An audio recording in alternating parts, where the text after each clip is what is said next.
For John Henry, man of few words, boy of even few, barely laughs, soft-spoken, half smiles, something they'd misdiagnose or medicate now, shy, poker face, won't waste breath on words.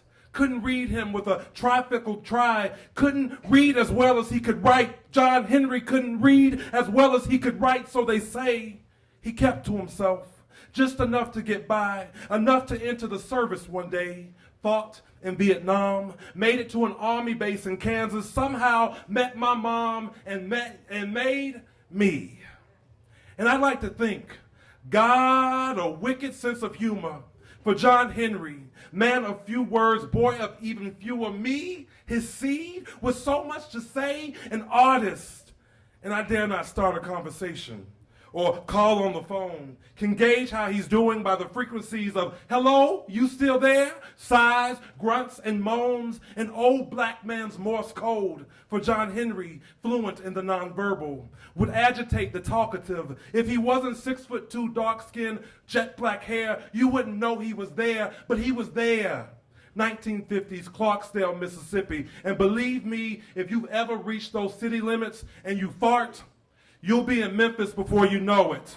Small town known for the blues. Ain't much to say when B.B. King speaks for you, the intelligent masses. It takes a certain brilliance to survive below the poverty line. My great and great-greats, uncles and aunties were geniuses, and they called this black boy Mute Snake.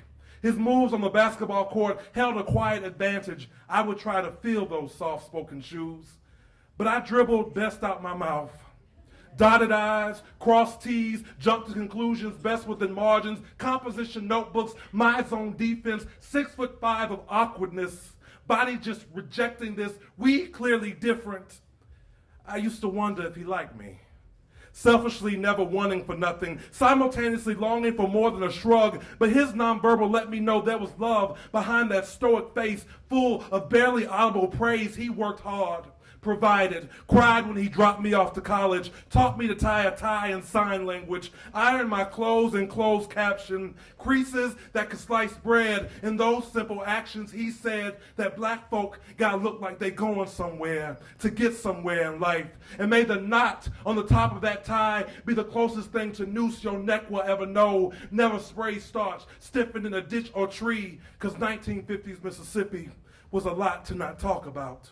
1950s Mississippi, he came up out. This apple lived a life that makes this orange proud. On rare occasion, this apple would open his mouth and say, I just want you to be better than me.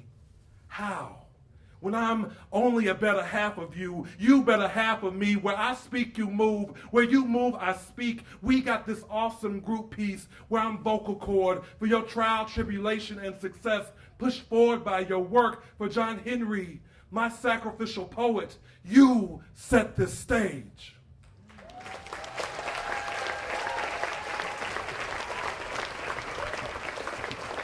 Jonathan Samuel Eddy. All right, judges, scores.